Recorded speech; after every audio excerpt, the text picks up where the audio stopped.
Pourquoi moi? Ces mots résonnent en moi. J'ai peur. Il doit y avoir une erreur. Je déteste ce médecin qui a fait basculer mon destin.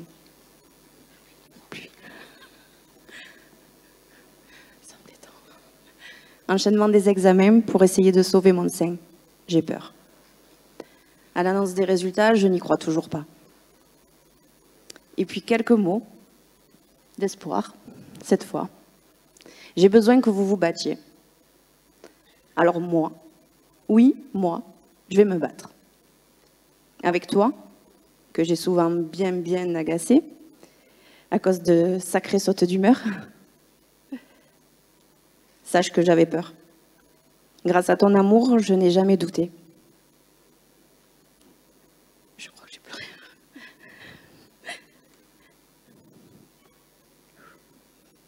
Avec elle, mes filles, mes bébés. 3 ans et 3 mois. Je ne pouvais pas leur être enlevée. Alors avec la famille, les amis, au combat, je suis partie. Contre celui qui œuvre dans l'ombre, celui qui voulait que je sombre. Nous n'étions pas à armes égales, parce que j'étais bien mieux armée. Ça, c'est fou. Vos cheveux vont tomber. C'est pas grave, ça repousse. Vous n'aurez plus vos cils, vos sourcils. Tous mes poils vont tomber. Oui. Cool, plus de séance d'épile. Parce que s'épiler sans chimio, c'est facile. Hein. Vous passez la main sur les mollets et hop, c'est terminé. Par contre, c'est comme les cheveux, ben, ça repousse. Votre sein, il faut vous l'enlever. Oh, là, j'accuse le coup. Ça se reconstruit? On me répond oui. Ok, après 2 grossesses, ma poitrine en aurait eu besoin. Je vais pas me faire tout un foin, surtout que c'est gratuit. J'aurais jamais osé le faire. Alors pour ça, merci cancer. Fatiguée, oui, mais pas brisée. J'ai une force en moi que je n'imaginais même pas. Tous les matins, devant ma glace, je lui disais, droit dans mes yeux, casse-toi, vaut mieux. Je chantais en permanence The Eye of the Tiger. Pardon pour la prononciation, mais dans ma tête, j'ai l'accent et j'ai l'action. Alors il a compris, il est parti. Avec lui, une partie de moi aussi. L'après a été plus difficile. D'abord parce qu'il a fallu retourner à l'épile. Et puis, reprendre une vie que l'on dit normale. Mais la mienne n'était plus banale. J'ai redécouvert le chant des cigales, les plaisirs simples que je n'appréciais pas à leur juste valeur. Et tout ça grâce à ce beau malheur.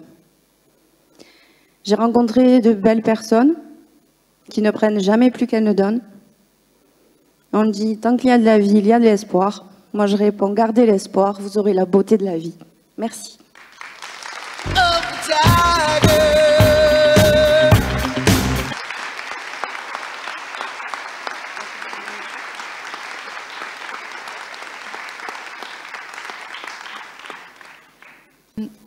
Bon, merci pour ce poème, à part que ça donne juste envie d'en savoir plus.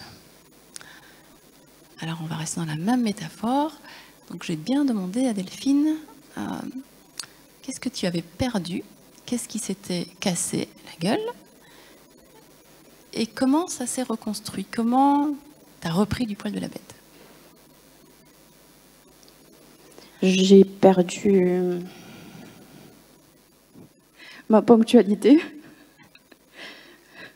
Mais j'ai gagné des amis, du coup, qui sont aussi à la bourre que moi. Le fan club de Delphine est là. J'ai perdu... Je ne sais pas comment le dire. Alors, je vous en parle un peu plus parce que dans l'intimité, elle en parle un petit peu mieux. Elle dit quand même qu'avant, c'était très important pour elle la ponctualité. Et globalement, il y a peut-être même des gens qu'elle ne fréquentait pas. Et puis quand elle a perdu ça, eh ben, elle a trouvé des copines super, qui étaient un peu moins ponctuelles que ce qu'elle pensait être important. Est-ce qu'on y perd? Est-ce qu'on y gagne? Tu me disais que tu avais perdu aussi le sens des convenances. Oui. J'ai perdu. J'ai perdu le sens des convenances. Je pensais qu'être plutôt gentille, respectueuse, dans les clous, ça me mettait à l'abri de pas mal de choses. Et en fait, non. Mais du coup, j'ai gagné la libre parole. Parce que j'arrive à m'exprimer maintenant, comme aujourd'hui, par exemple. Et c'est plus facile à vivre. Voilà. Dans ces convenances, il y avait un goût, un espoir de perfection. Oui. Le culte de la perfection. Et je l'ai plus. Ni le culte, ni l'objectif. Non. Perdu. Voilà. Un culte de la perfection qui était aussi en 0-100%. Où je suis parfaite, et si je suis parfaite, si je suis pas parfaite, je suis nulle. Ça, c'est parti. Oui. Arrivée de la nuance. Bon, et puis Delphine m'a dit aussi que il y a quelqu'un qui était parti. C'est la fée du logis. La fée du logis. Mais elle s'est fait remplacer. Par la fée pas chier.